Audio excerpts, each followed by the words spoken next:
is. It's a superhero. So today, now we've come up with the definition, and now what we're going to talk about is this thing in AA called made a decision to turn our will and our lives over to the care of God as we understood him. Why? Well, this next reading is going to kind of explain that. So here it says, and if you could put a link up. Oh, he put it up already. Okay, good. Right there. So everybody open your book to page 60 through 63. Everybody follow along here. Okay. Being convinced, we were at step 3, which is that we decided to turn our will and our lives over to the care of God as we understood him. Just what do we mean by that? Just what do we do? Okay. The first requirement, be convinced that any life run on self-will can hardly be a success. So, okay, we have to be convinced of that. And I'm like, I don't know. I don't even know what that means. Okay. On that basis, but here's what it means. On that basis, we are almost always in collision with something or somebody. So you want to look right now, stop and think, in my drinking, have I been in collision with people? And I may ask you about this as we go.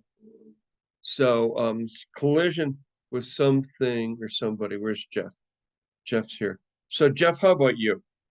In the first part of taking step 3, were you almost always in collision with something or somebody? You can turn your camera on. You guys can turn your cameras on now. Jan to Jeff. Were you almost always? Okay, good. I'm unmuted now. Can you hear me? Yeah. Okay. I heard you, but was I almost or always what on step 3? In collision with something or somebody. Absolutely. Yes. And it was my willfulness and my inability to see things correctly, in my alcoholic mind. So that put me, at odds at time with people I didn't need, or things I didn't need to be at odds with sometimes. I managed to, oddly enough, still managed to succeed a fair amount. But yes, I was because I was not seeing, I was like I a wasn't seeing crashing reality. I was like a crashing car. The drunk guy driving down the highway, just bam, bam. How about you, JT? Were you always in collision with something or somebody? Careening Absolutely. car. Yeah, I love that analogy. Yeah, it's like bumper. My life was what is that, bumper ball? Or pinball? Bumper cars, Yeah, just yes. boom, boom, boom. All right, Yeah, perfect. absolutely. Here we go. Even though our motives are good, that was me too. I would be altruistic in my work and then turn right around and cause a disaster. Most people try to live by self-propulsion, whatever that means. Each person is, well, this is an alcoholic. Each person is like the actor who wants to run the whole show. So is that true for alcoholics? Raise your hand if this rings true for you. Each person is like, raise your hand in the we have this thing right down here on the bottom. See it? Okay, so raise your hand if that's true for you. Okay, there's only just a few people. The rest of you are boys, girls, boys. No, I'm just kidding. Okay. Arranging the lights, the ballet, the scenery, the rest of the players in his own way. If his arrangements would only stay put, if people would do as he wished, the show would be great. Everybody, including himself, would be pleased. Life would be wonderful. That was true for me, except I would just be kind of a psychological mess during. Okay, put your hands down. I was a psychological mess. So it didn't matter what I did. It was always, oh, you're so great, Jan. And then I would just mess everything up. And trying to make these arrangements, our actor may sometimes may be quite virtuous, yep, maybe kind, considerate, patient, generous, even modest and self-sacrificing. Is this you? On the other hand, he could be mean, egotistical, selfish, dishonest, but as most humans, he has likely to have very trait. Well, what do you mean most humans? I mean, actually, aren't we seeing that more now in the world today over the past 10 years? We're watching, political election here in the United States, and it is a war zone. It's like a war zone of alcoholics out there, just flailing away. It's madness. Of course, this was written in while Hitler was rolling across Europe. The whole world had gone mad. I mean, I don't know. People were drinking like crazy. It kind of seems like an alcoholic thing. What usually happens, the show doesn't come off very well. He begins to think life doesn't treat him right. He decides to exert himself more, like doubling down, a word we've heard a lot lately. He becomes, on the next occasion, more demanding, gracious as the case may be. Still, the play does not suit him. Admitting he may be somewhat at fault, he is sure that other people are more to blame. He becomes angry, indignant, self-pitying.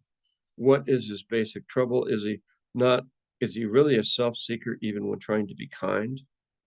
Is he not the victim of the delusion that he can wrest satisfaction and happiness out of this world only? He manages well. It is not evident to all the rest of the players that these are the things he wants.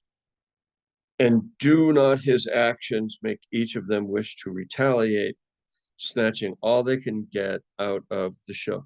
So when I read this, I thought, man, they are talking about me. Is he not even in his best moments a producer of confusion rather than harmony? That was true of me, drunk or sober. Our actor is self-centered, egocentric, as people like to call it nowadays. He is the retired, well, I mean, this is true today. Retired business person who lolls in the Florida sunshine in the winter, complaining about you believe this? They had people retiring in Florida in the 1930s. I didn't realize that. I thought Florida was built later, but the minister who sighs over the sins of the 20th century. Have we seen a lot of that just on with TV, evangelists, politicians and reformers? The world would all would be utopia if the rest of the world would only behave. We're seeing that now.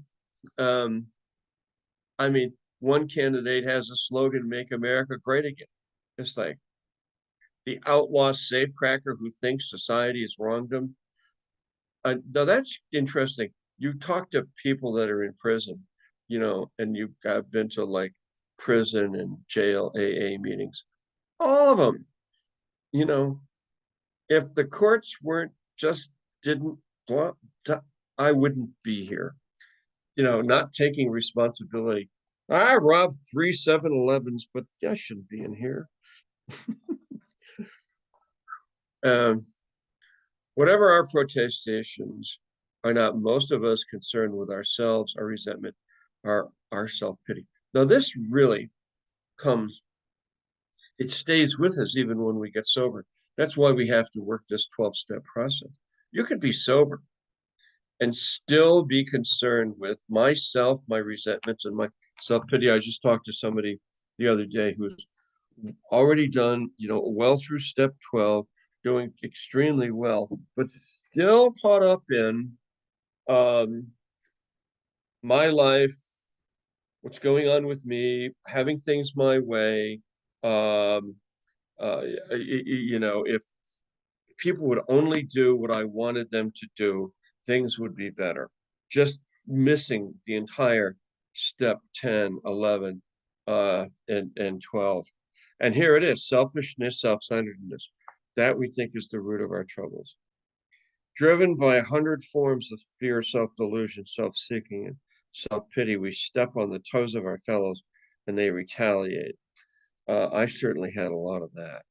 Sometimes they hurt us, seemingly without provocation. But invariably, we find that sometime in the past, we have made decisions based on self, which later placed us in a position to be hurt. So they're talking about us alcoholics right now, and also and in recovery, and trying to work through this process of how do I reverse all of this. So how our troubles, we think, are basically of our own making. They arise out of ourselves, and the alcoholic is an extreme example of self-will run riot, though he usually doesn't think so. It's not like Bill Wilson is sugarcoating this third step or this self-centeredness. I mean, he's dropping the serious hammer on this. So we're going through the third step today in the Alcoholics Anonymous basic text. It's on 60 through 63. And they're really talking about this hard-driven type of alcoholic. Above everything, we alcoholics must be rid of selfishness. We must, or it kills us. God makes that possible. And there often seems no way of entirely getting rid of self without his aid. Many of us had moral and philosophical convictions galore, but we could not live up to them though we would have liked to. I think this is drunk or sober. Neither would we reduce our self-centeredness much by wishing or trying on our own power. We had to have God's help. So in this case, we'd like to think of God as love, caring, also God as the process. AA we could call it a complete mental health program. This is, I mean, it's actualizing new behavior. In this case, we could refer to God as, and these 12 steps as a behavior modification program. That's really what's going on here. So now they also call on this fourth dimension, the spiritual connection, to try to do it. Help us get change, make these changes. Because what is Alcoholics Anonymous? It's a 12-step process, how to live our life without alcohol. But it's a new way of living. And this definition of the third step is this new way. Bill frames it in a form of religiosity, but still, if we back way up from that and say, okay, I would like some type of spiritual help. I would like, some sort of universal life force. I would like some kind of vision. I would like something to help me change. This is the how and why of it. So here it is. First, we had to quit playing God. It didn't work. Next, we decided on hereafter in this drama of life, God was going to be our director. And here he goes. He jumps right into basic Christianity here. He is the principal. We are his agents. He is the father. We are his children. Most good ideas are simple. And this concept, check this out. This concept was the keystone of the new and triumphant arch through which we passed to freedom. Now, this they took right out of the Bible. And freedom, this triumphant arch, when we sincerely took such a position, all sorts of remarkable things followed. We had a new employer, being all powerful. He provided what we needed if we kept close to him and performed his work well. So what is his work? For our purposes, God's work for us is, it's pretty simple. Stay sober, don't drink, come to this meeting and do the step process. It's nothing more elaborate than that. Just don't drink, stay sober, come to this meeting, and let's work through these, take you through the 12-step process in about a month and a half. Established on such a footing, we became less and less interested in our selves, our plans, and our little designs. Well, that was not true for me early on. Early on, I was very interested. I was like jobless essentially. I needed a job. I needed a plan, and I had certain designs. Now, Bill Wilson, when he wrote this, he was a Wall Street financier, a hitter. He was doing money deals, investment banking deals with J.D. Rockefeller himself. So for him, he needed to step down out of his ivory tower. But I wasn't in an ivory tower when I got here. I was like, Jesus, I just need to get sober and try to get a job, a place to live, buy some clothes. So that one didn't exactly apply to me, but it might apply to you if you're way high up. More and more, we became interested in seeing what we could contribute to life. As we felt, and here it is, as we felt new power flow in, as we enjoyed peace of mind, as we discovered we could face life successfully, we became conscious of his presence, and we began to lose our fear of today, tomorrow, and the hereafter. We were reborn. So now, wait a minute, what? So more and more, we became interested in seeing what we could contribute to life. Okay, I'm coming to AA meetings, and I'm here as we felt new power flow in. Well, I started to feel that as I started to read this every day, pray it. But I went back to church for a while, for about 7 years, and they really talked a lot about this stuff, about the power flowing in. Um, and then as we enjoyed peace of mind, that started to happen as we discovered we could face life successfully. When I started to have my fear removed, um, as we became conscious of his presence, that became true for me the more I read through pages 84 through 88 in the big book, which is steps 10 and 11. Then I began to lose my fear of today, tomorrow, and the hereafter. We were reborn. So this is AA's conversion experience. This is Alcoholics Anonymous directly referring to the born again experience. You often see that in evangelical churches where they talk about being born again and accepting Christ and all that. Well, here they water it down a bit, but they talk about converting from yourself and self propulsion to using the power. What power? The power of the universe, the power of God, the Holy Spirit, the Spirit, the light, whatever you want to call it. You start to feel it. Now, for me, I didn't really feel it until I actually went back to church, where I learned all about that stuff. I didn't know anything about it. And that was helpful. So we're now at step 3. So here we go. So follow along. Many of us said this. So Bill wrote this in his King James style.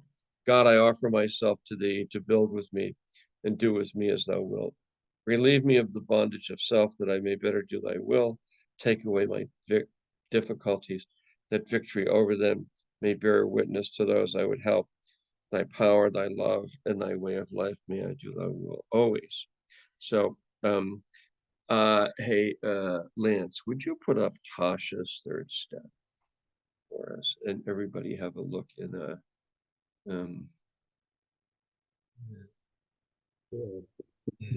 Just 1 second.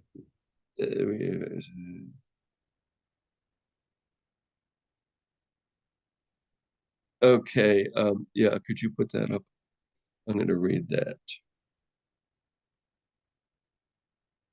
Or do you not have it? Could you put it up, Brian? Do you have it? It's got it. Yeah. Oh, there it is. Okay. I think Brian put it up. Somebody put it up. Brian put it up. Thank you. Okay. So Tasha, who is a member of this group, wrote this prayer. And here it is. It's in chat. Brian just put it up to everyone. So we call it Tasha's third step prayer. She's from Las Vegas. She's still sober. She came to this meeting for several months and worked her way through all 12 steps. So This one is, God, I pray for your will to be done in my life and in this world. I'm not in control. You are, even though that's sometimes hard for me to admit and accept. I'm releasing what comes next into your hands and trusting you fully. I want to step into whatever path you lay before me, even when it looks different from what I thought I wanted. I know you have bigger plans for my life, so I submit my life to your will. Now that's really something. So Tasha wrote this, and this was a lady who ended up in the hospital. Let that person in, would you guys? Um, Somebody stay on top of that. Follow. Um, she had been hospitalized 52 times and was very, very ill, and eventually ended up. She had a child, and she had a business, and as far as I know, sober. So she wrote this in more of a modern way, I think, which everybody seemed to really like. So you guys copy and paste that and keep it. As a little different than Bill, of course, he was born in the 1800s, served in World War One, and was part of sort of the religious America of the 1930s. Things have certainly changed, to this day. But when they wrote this, when they were doing the early AA, they used the Bible at meetings. I think they were really referring mostly to a Christian God. And then eventually, when they wrote this, they referred to every religion so that the program would work for every religion, whether it's Judaism, Protestantism, Catholicism, Hinduism, um, being Muslim, almost every religion. But and when Bill Wilson met Effie and Effie was sober, he said, "I got religion, Bill," and then he lays out the 5 steps. They talk about how God had healed him. So there is a great deal of focus when you go to some AA meetings. You'll find people really hammering on the God thing heavily. For it's almost Alcoholics Anonymous, and sometimes it's almost becomes its own religion. So you'll go to meetings and people will talk about this, and they'll talk about God and give big descriptions on God, and you're like, whoa, what are they talking about? And then if you go to church and you see them study the Bible, they're talking about something entirely different. So it does get somewhat confusing. But my message to you guys is that's why we did that second step yesterday. And a lot of people have various, it's like, what is this thing? What is this healing? What is this spirit? And that can come into me. How do I find out more about it? And then Alcoholics Anonymous says they refer you to your ministered church, priest, rabbi, and they say, go to church, go to temple, learn about the Bible, learn about God. Or if you're a Hindu, go there. We have one member of this group, Tejas, he's just had a Hindu wedding. And he has figured out a way to integrate Hinduism into his recovery. And Alcoholics Anonymous, I mean, they say it right here in this book. They recommend that you do it. It's generally poo-pooed when you go to meetings. They talk about like, well, we have our own little religion here, and our religion, we call it spirituality, not religion. Well, that's nonsense. But my suggestion is, whatever, wherever you feel directed, go and go. Well, let's ask Preston. You're doing some of that right now, Preston, aren't you? What are you doing? Uh, yeah, I read a lot of these spiritual books, and I still attend church, and but yeah, I think I don't know. I could talk about that for a long time, but I don't. yeah, I don't want to overcomplicate it for anyone. I think Well, I don't just for know. you. So what, you go to church Oh, and yeah, you pray? yeah.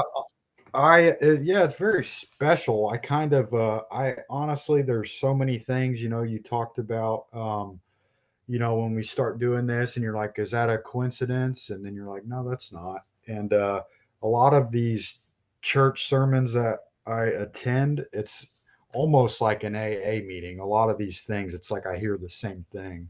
I'm like, wow, that is really cool. I know when I first started going to church, I thought, oh my God, they got that from AA, until the Yeah, one preacher pointed out. I said, no, they actually, Jen, they got it a couple thousand years ago. But yeah. I said, oh, really? How about you, Jesse? So how does this, you also go to church too, right? How does this integrate with you? Um, yeah, I mean, I grew up in church. So I've already had like a relationship with the Lord. I haven't been in like a year or so, but to me it is encouraging. This is my first time in AA. And I had no idea that it was really uh that it basically that it went so deep into religion. So yeah, I mean, a lot of that for me, it was like uh, just for me personally, it was like an instant connection, um, and an instant, kind of like, oh, this is kind of what I've been missing with, trying it on my own for so many years. So, Um, yes. How does this feel to you working on this third step here? um, I mean, for me, it brings back a lot of my childhood, and uh, you know, I was always taught, give it to the Lord, and it's a lot easier said than done. So I'm just encouraged to really put that into practice now. Like I said, I've tried multiple times throughout the years to try and get sober on my own, whether it was through uh, alcohol or drugs or cigarettes. I always tried to. I'm like, oh, I'm good enough. I can figure it out. I got it, and that has never been the case. So yeah, finally finding encouragement through that here. Um, and I do, man. It's something about this time feels different. I know I'm standing here with only 24 days, but it does. There's something about this that feels different. So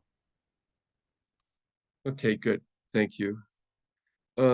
If somebody's getting obscene messages from me, they're not coming from me. Somebody's hacked mine. I already removed them. Oh, you removed them? Yep. Okay. Sorry about that. It's like, it must be Friday. Okay, appreciate it. So okay, who else? So how about you, Stacy? Where are you with God in all of this that we just read? Um, for me, this is a spiritual experience more Yeah. so that, excuse me, that I probably needed in my life because I did not grow up in church. My parents both did, and they decided that their kids didn't need to, or they didn't want to force it on us, so we didn't. And I grew up kind of just always believing in a higher power, but not so much like the Bible. Not really into the Bible. So But I this do is believe so in this God. has special meaning for you then, Yeah, what we're it's a doing way here. for me. Yeah. Excuse me, yeah. It's a It's way a for way you to to connect with God for maybe the first time. I really found that to be true for me too, hmm inside of this program. It was very true. How about you, Michelle? 4 days in, how did this ring for you? I don't have any comment right now. I'm still trying to figure What? that all out. What? Oh, I so mean, I you're like believe in a higher power. I just haven't connected with him yet. I've had four some days, issues. so you feel numb. Yeah, I have Okay. some issues with him, so trying to work that out. Okay, well, this is a good place to straighten it out. Keep coming. How about you, Rebecca? Um, well, yeah, it was interesting for me that on the holiest day of the year, was no coincidence. In Judaism was Yom Kippur, and it was the beginning of my fourth step and ending on my third step. Well, not ending, but continuation of my third step. You know, they talk about repentance and how you've done wrong. Is this and Yom Kippur right now? no, it was about a week or so ago. Yeah. Okay. All right. So for me, it is about a higher power, but it also has sort of connected me to my past religion. Yeah. So it's by no coincidence as well. Okay. Oh, perfect. Okay. Very good. How about you, Sunita? How is what we read today rung for you? It's to me, it's being convinced, like you said, that we can't get through this. I can't get through this without God. For the longest, I thought God was very mad at me. I mean, I was doing so bad and stuff. So I was Well, thinking, how does this ring true? How does this ring today for what we read?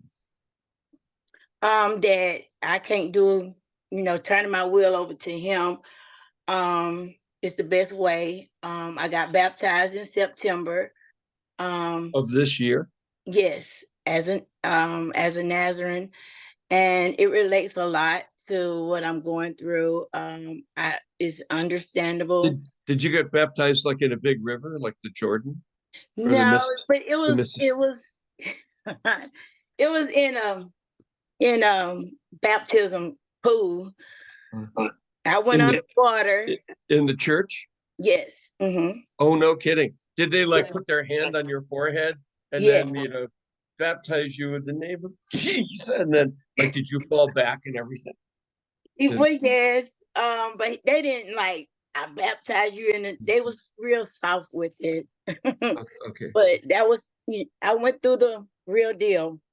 Alcoholics, if you go down on the street, like in the where all the homeless people are drinking, they're always getting baptized. I knew a guy, who came to AA. He must have got baptized 16 times down there.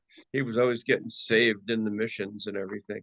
And then I would be like, I said, Pete, he said, yeah, I got saved again this weekend. And I'm like, well, at least you had a bath. Okay. But he's changed me a lot. Me being on, listening to him, praying. I'm getting to get everything. He's showed me that I can have everything back that, I lost. Perfect. Cassie, how about you? Any of this ring true for you? Hi everyone, Cassie Alcoholic. Yeah, at the beginning, this was definitely difficult for me because I'm not a religious person. But throughout the program, I've definitely learned it is more of a spiritual program for me. There is something higher that is running the show because I cannot do it on my own. Do you feel it talks about we felt anew, we became conscious of his presence? Yeah, 100%. You're feeling that? Okay, Yeah. that's yeah. Do you feel like you've been changed? You're a different person than you were 15 months ago? 100%. Okay. Yeah. Good. All right. Excellent. How about ML here in Boulder? How about you? How did any of this ring true for you today? Well, oh, you're mudded. Thank you. Okay, can you hear me? Yes. Okay, good. I've been coming to the meetings off and on, but I've never really committed to doing the program. Even though I've had 13 years of alcoholic sobriety, I still am a dry drunk. Okay, so the development of a relationship with God is kind of what we're talking about here today. Do you have anything like that going on in your life or not? Okay, she's muted. I have been a spiritual woman since I was 15. I speak in tongues on a regular basis, and I've done an in-depth study of God's word. Oh. Okay, well, glad you're here. So you're the one with 13 years. Yes. Okay, well, let's change that. Just because somebody doesn't like you or think you're correct, they cannot take away your sobriety. It means everything. I mean, think if you were drinking the whole time, you wouldn't even be here. Julie, did we talk to you yet? No. So hi, we've just read the third step in the big book. How did any of this affect you, or what do you think? Jan to Julie, 3 days sober. Congratulations, kiddo. Julie. Okay. Let's ask Leslie. How about you, Leslie? The third step in what here stood out for you? The God's will, just over and over again during the day. If I'm upset, something's going wrong with me. It isn't the circumstance, and I have to turn it over and say God's will be done. It might not be my way. And what is God's will? Whatever it is, it's not me in control. Can you tell me what it is? Well, I think that God's will for me is to be a better person, to be a sober person. And to do that, I have to go with his plan and not mine. And just continually ask that, he changes my thinking to put God and his plan ahead of me and my little plans and schemes. All right, perfect. Do you have schemes? Oh, yeah. You don't seem like a scheming person to me. Well, I mean, the crazy ideas that you get in your head that it's got to go this way and this, has to come on my way or the highway, Yeah. I mean, that's all. Oh, I see. Yeah. That would make sense. Okay, good. No, thank you. How about you, Alex? Hey y'all, my name's Alex. I'm an alcoholic. Thanks for having me. Shout out to everyone who's working on the first week. Turning yourself over to God. It took me a while to understand this. I practice a religion which highly encourages but does not require abstinence from intoxicating substances. To that end, I came to the conclusion that alcohol was blocking that from actually occurring. So I'm really happy to take on this first step. I'm still a little bit kind of, trying to suss out exactly what it means, but I feel like I'm on the right path. I am looking forward to figuring out exactly what that means. One thing I appreciate about AA is that it was described to me earlier this week as a spiritual and not a religious program, meaning that even people who do not explicitly believe in a God can still find their higher power. There was a guy who, somewhat shockingly to me, said that his higher power was an anime character. That's animation from Japan. For anyone who's not familiar with that, I thought that was interesting, but it worked for him. That is nonsense. Well, I thought so too, but you know what? It worked for him, and without that, it probably doesn't work for him. It's generally when people he's still in the program. People say that kind of bullshit. It's like, stop, just please, just give it. I couldn't tell if he was serious or not. We're talking about the All One, the Almighty God. Just be grateful he doesn't strike you dead with lightning. Or never mind, I've said that blasphemous. What? We were talking about that yesterday. The finger of God. Hey, Rachel, hi, how are you? And what did you think about today's reading? Yeah, it really resonates with me as I've been doing this for 18 days nearly in a row. I think, for me, it's about, and I do believe in God, but the spirituality piece is great. It's like, my takeout was, if you turn over your will, like get out of the way of yourself so that you can be restored to reality and honesty and balance. And I think I've chatted about this like a week or so ago, just the peace of mind. So learning to ask for help and ask for direction from a higher power. See what they're talking about in here. This is for everyone. They're talking about the Spirit of God, the All One, the Creator, the Almighty, the Force, the universal life force, you know, the chi,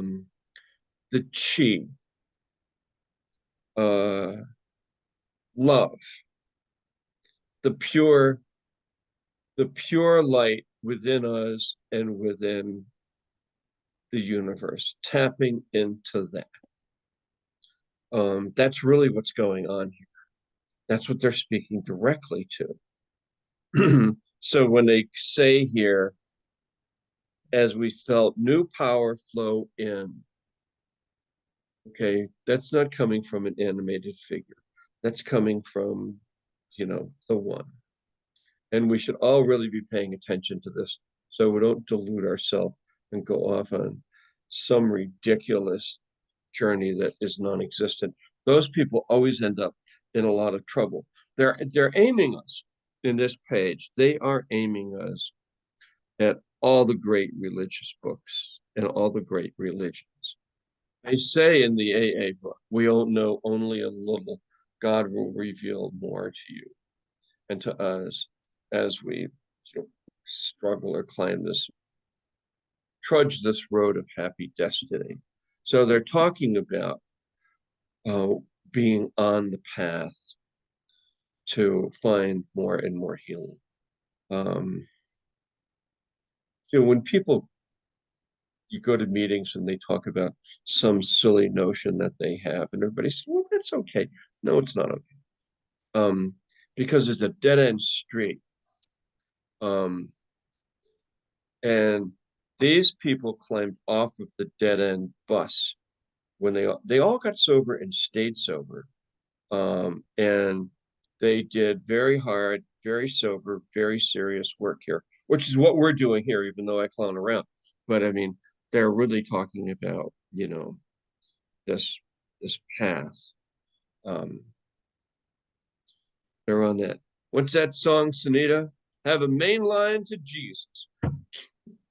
Anybody ever hear that one? That's a great spiritual song. They sing it in church sometimes. You know, Sunday morning, you turn on one of the black stations with spiritual, and they're playing that stuff all the time. KGNU in Boulder. I went to some of those churches where, you know, people call them holy roller churches, but worked for me. That's why I am the way I am. Look at Sunita's. She totally knows what I'm talking about. Look at Jesse. I know he's been there. What is it that Martin Luther King said? He said,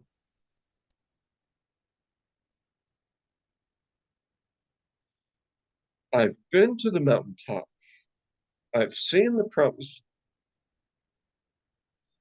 And when I heard that speech on his birthday 10 or 15 years ago, and I happened to look at this book, I thought, oh my God, I know exactly what he's talking about.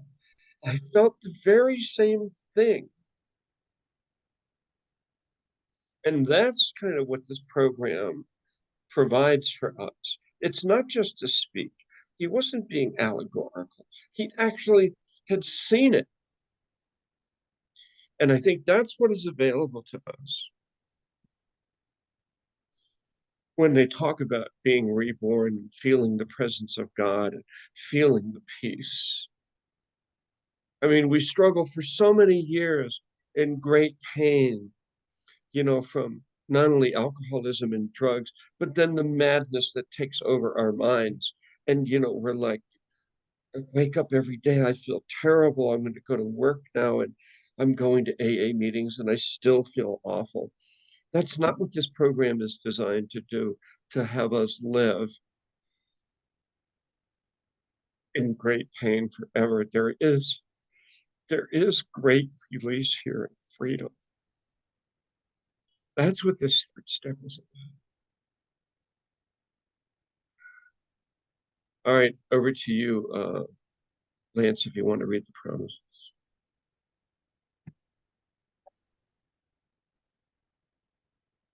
Okay. All right, these are the promises. If we are painstaking about this phase of our development, we will be amazed before we're halfway through. We are going to know new freedom and a new happiness. We will not regret the past nor wish to shut the door on it. We will comprehend the word serenity and we will know peace. No matter how far down the scale we have gone, we will see how our experience can benefit others. That feeling of uselessness and self-pity will disappear. We will lose interest in selfish things and gain interest in our fellows. Self-seeking will slip away. Our whole attitude and outlook on life will change. Fear of people and economic insecurity will leave us.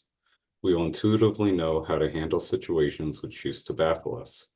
We will suddenly realize that God is doing for us what we could not do for ourselves. Are these extravagant promises? We think not. They are being fulfilled among us, sometimes quickly, sometimes slowly. They will always materialize if we work for them. Thank you. And see here it says on page 164, this is the culmination of the first 164 pages of the AA Big Book, which is, we consider the text. And they end it with this. They end it with, abandon yourself to God as you understand God. Admit your faults to him and to your fellows. Clear away the wreckage of your past. Give freely of what you find and join us, and we shall be with you in the fellowship of the Spirit. And you will surely meet some of us as you trudge the happy road of destiny. May God bless you and keep you until then. So they were in the Spirit of God. This fellowship, this idea, that's what this is. This is a fellowship of the Spirit of love, the Spirit of healing. We'll end with a serenity prayer. God, grant me the serenity to accept the things cannot change, courage to change the things I can, and the wisdom to know the difference. This meeting is over, and officially, if anybody has any questions